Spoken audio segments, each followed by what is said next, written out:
Meaning of Felix the Cat. Felix the Cat. Felix the Cat. Felix the Cat.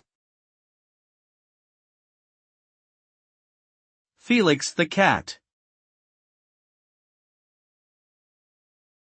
Felix the Cat is a cartoon character created in 1919. He is a black and white cat with a wide smile and a playful personality.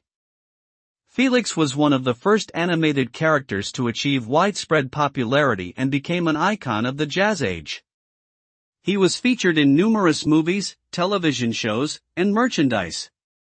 The phrase Felix the Cat has become a cultural reference to describe someone who is lucky or resourceful.